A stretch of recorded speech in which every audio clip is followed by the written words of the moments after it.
Here, play this clip. And while the sailors on the Lincoln fight his war, while he fruitlessly drains our munitions and oil reserves, the president sleeps through his meetings. He golfs and trades stocks. See, he doesn't want to do the job. He wants to build his ballroom and travel with Natalie on their apparently defenseless flying palace gifted by the Emir of Qatar.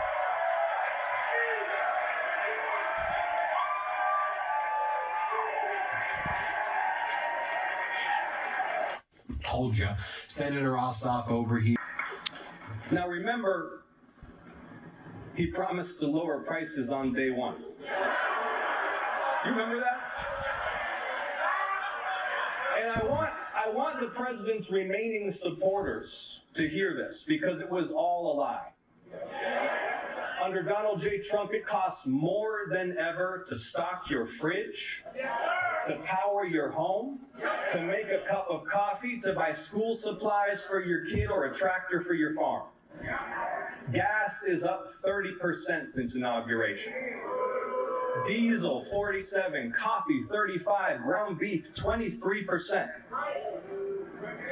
They doubled your health insurance premiums and slashed Medicaid to cut taxes for their corporate donors and the ultra-rich. They made you pay more for everything and took us to war on lies and spent most of last year trying to cover up for the world's most famous pedophile while the crook president and his crook family raked in billions.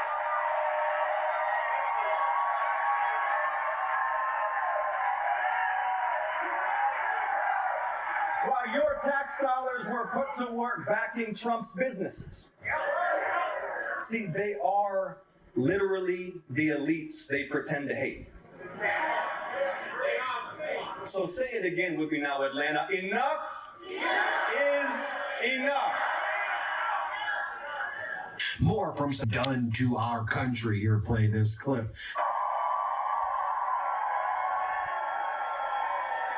Atlanta, are you ready to win?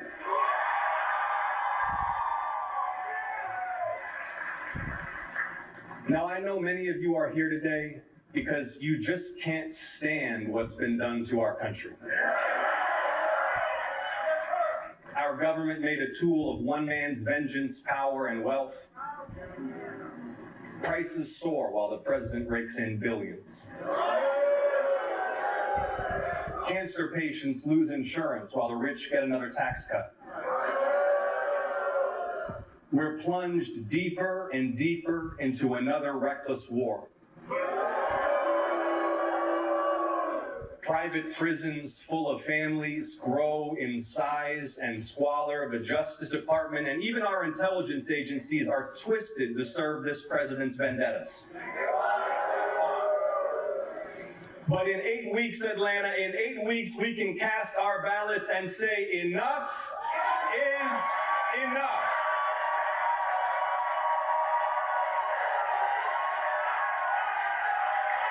In 8 weeks, we will vote to rebuke him so decisively that no president will dare such abuses again for centuries, Atlanta. Senator Ossoff then talks about what Donald Trump and Hegseth were saying about day 9 of the war, day 40 of the war, what Hegseth and Trump were saying. These despicable gremlins. Here, play this clip. So say it again with me now, Atlanta. Enough is enough. Now, he promised to lower prices on day one. He also promised peace and gave us war.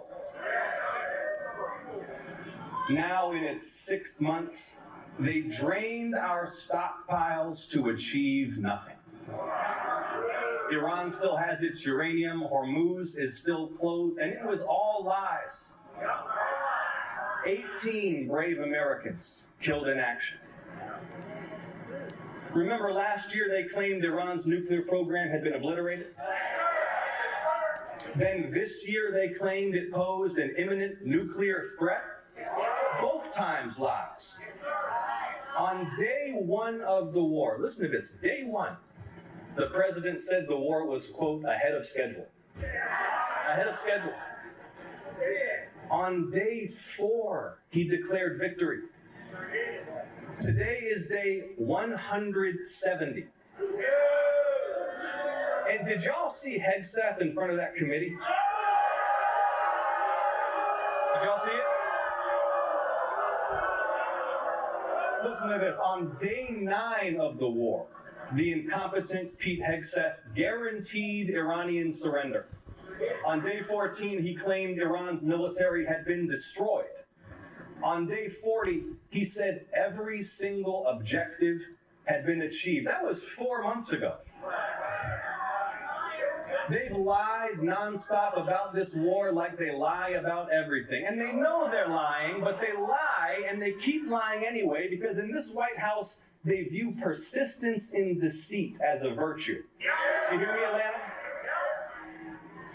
And there's something uniquely despicable about lying a nation into war. Treating citizens as fools and those who serve as pawns. More from Senator Ossoff right here, talking about Trump's so-called Liberation Day. Here, play this clip.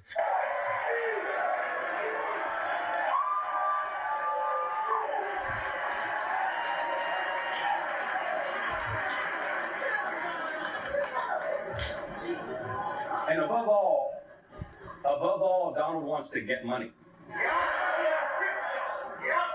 How much have you heard about the president's stock trading? When he first announced the tariffs, you remember that? He called it Liberation Day. And it crashed the markets because it was clown policy. You remember that?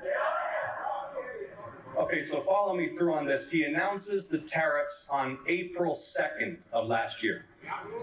The markets tank nonstop for like a week because it's a disastrous trade policy. And 6 days into the crash, April 8th, Trump buys millions in stock. I'm talking Amazon, Nvidia, Apple, Microsoft, Berkshire Hathaway. And then the very next morning, April 9th, he posts on Truth Social, quote, "This is a great time to buy." 3 exclamation marks. Okay, now listen to this. 3 hours and 41 minutes after that post, 1 day after he bought millions in stock, he canceled the tariffs and triggered one of the biggest same-day rebound rallies in market history. He's trying to get money. And you saw, now he's offering paid subscriptions to presidential announcements, right? Just understand what's for sale here. The sitting president's pronouncements on war and peace and economic policy delivered first to paying customers? What an absolute crook.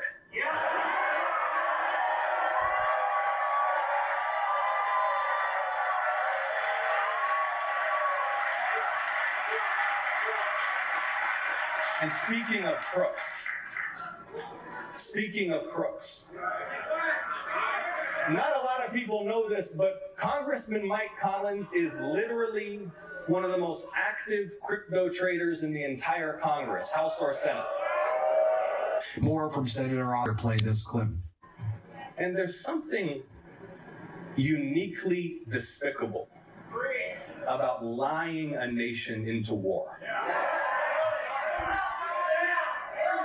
Treating citizens as fools and those who serve as pawns. Aboard the USS Abraham Lincoln, they've now been at sea for 240 plus days without a port call. It's a Navy record. And still they serve with excellence.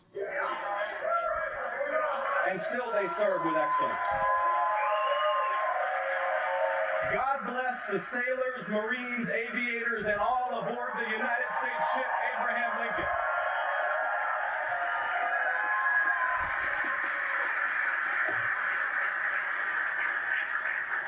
See, they don't expect luxury.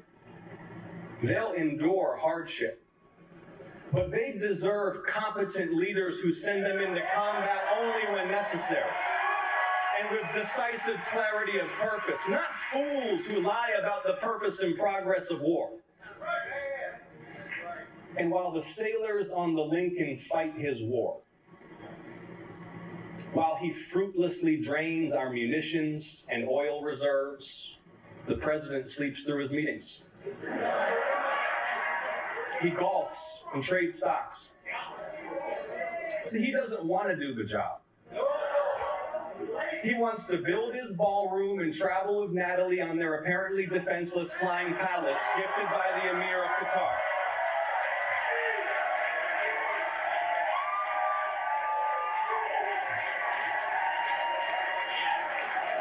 More from Senator Ossoff.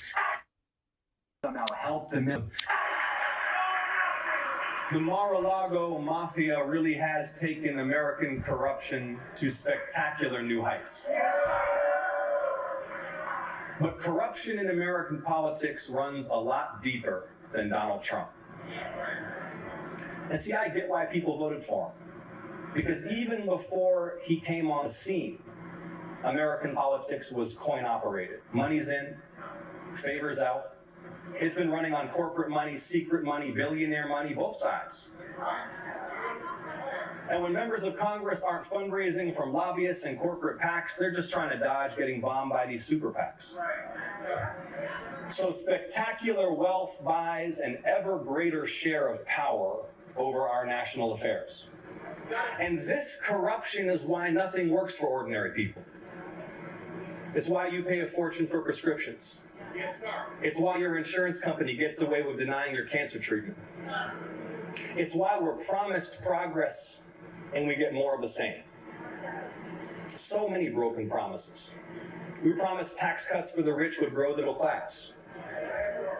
We were promised Iraq had weapons of mass destruction. We were promised fairness only to see banks bailed out while millions lost their homes. Do you remember that? We were promised hard work would earn wealth and advancement. But for too many, the treadmill gets faster and steeper. Georgians work harder and longer, but the bills just get higher and higher. A 60-hour work week still needs SNAP. Santa can't make your little girl's wish come true this year. That bucket list trip is off the table for good.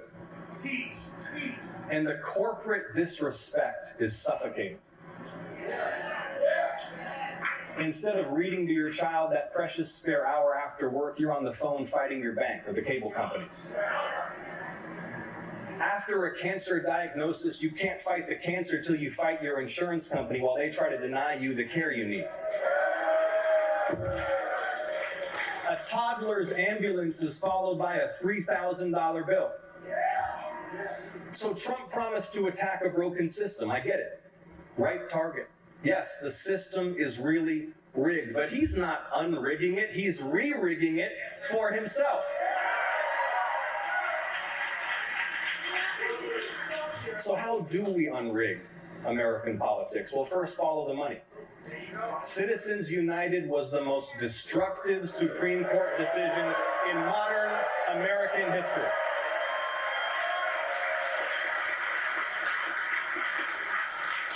And see, Donald Trump's rise is a symptom of all of this. And I suspect many of you are here because you recognize that our task is not just to contain his wickedness, but to cure the rot that gave rise to it. Then Senator Ossoff rips Mike Collins. And then there's the neo-Nazi propagandist with 1 million followers producing neo-Nazi propaganda at Mike Collins' house while producing promotional content for Mike Collins' business. This is a real thing that happened. And Mike still refuses to answer whether his business paid the neo-Nazi or if he just accepted the neo-Nazi services as a gift. The press asked him and he ran away. Did you see it? He literally ran away from a press conference. It was Mike Collins alone standing in a field. A reporter asks if he paid the neo-Nazi. He won't answer. Another asks if Mike endorses white nationalism. He won't answer. Mike literally gets so scared you can see his hand shaking at the podium until he just flees.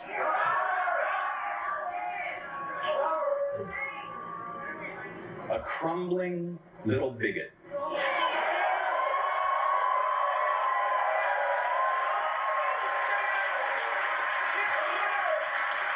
and the sad spectacle of a collapsing campaign.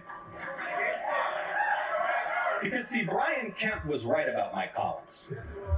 There's a reason Rick Jackson won't commit to campaigning with Mike. Why Brad Raffensperger won't endorse him. Why conservative WSB radio host Shelley Winter called Mike a bottom feeder. Why Coach Dooley condemned Mike's, quote, blatant taxpayer-funded corruption and said Mike's, quote, disgusting behavior does not represent Georgia values or, frankly, any values. Why Eric Erickson said that Mike, quote, knowingly hired a sociopath with a criminal record who was alleged to have used your and my tax dollars to subsidize his girlfriend.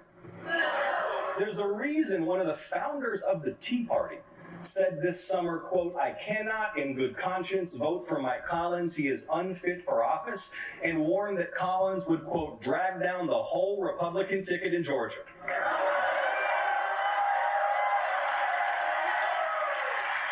There's a reason.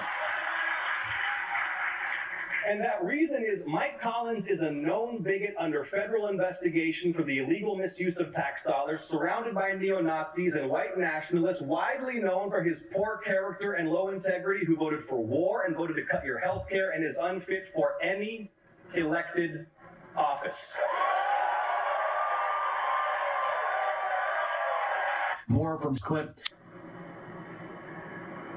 In Atlanta, what's required of us now is so much greater than what that small, self-serving politics can muster. I've got 2 little girls at home. Eva's 4 and Lila's 1, and I'm so grateful to this country for the security and the opportunity it affords them. But this isn't the world I want to leave them.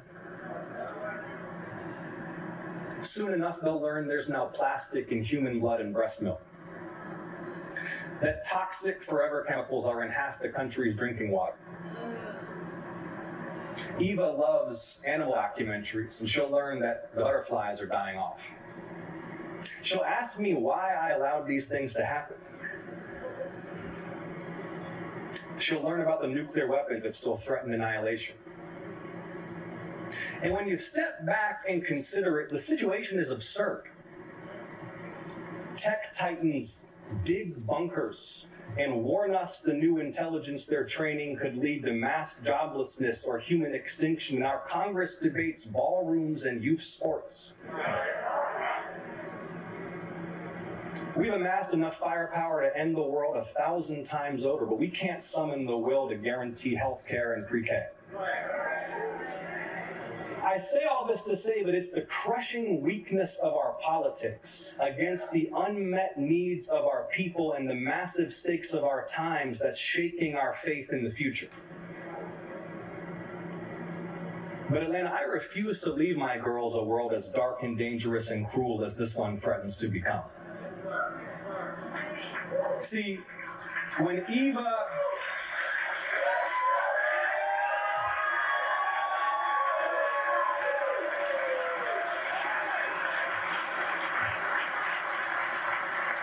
Eva's old enough to ask me why I let this happen, I'm determined to answer truthfully that I didn't.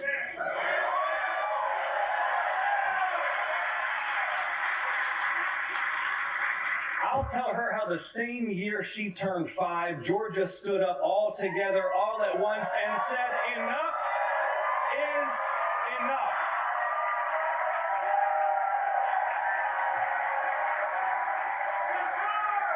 I'll tell her how we overcame every doubt and dirty trick, not just to win, but to set a new course for our state and our country and our world. Because Atlanta, our power's right there, just waiting for us to pick it up and use it.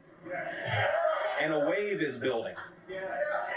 The kind of wave that comes once a generation when the people have been pushed too far.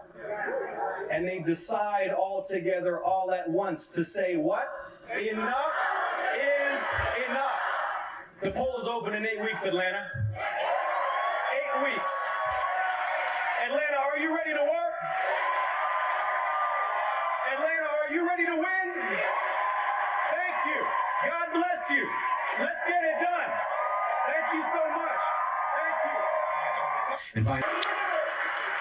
And the sad spectacle of a collapsing campaign. Because, see, Brian Kemp was right about Mike Collins. There's a reason Rick Jackson won't commit to campaigning with Mike. Why Brad Raffensperger won't endorse him. Why conservative WSB radio host Shelley Winter called Mike a bottom feeder. Why Coach Dooley condemned Mike's, quote, blatant taxpayer-funded corruption and said Mike's, quote, disgusting behavior does not represent Georgia values or, frankly, any values. Why Eric Erickson said that Mike, quote, knowingly hired a sociopath with a criminal record who was alleged to have used your and my tax dollars to subsidize his girlfriend. There's a reason one of the founders of the Tea Party said this summer, quote, I cannot in good conscience vote for Mike Collins. He is unfit for office, and warned that Collins would, quote, drag down the whole Republican ticket in Georgia.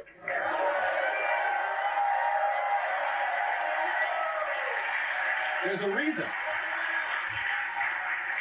And that reason is Mike Collins is a known bigot under federal investigation for the illegal misuse of tax dollars, surrounded by neo-Nazis and white nationalists, widely known for his poor character and low integrity, who voted for war and voted to cut your health care and is unfit for any elected office.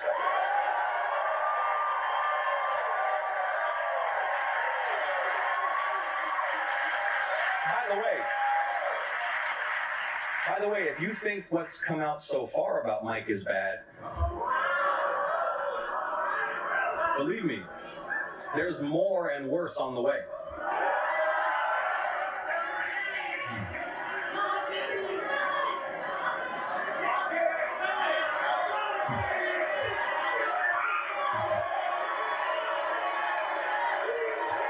Powerful indeed.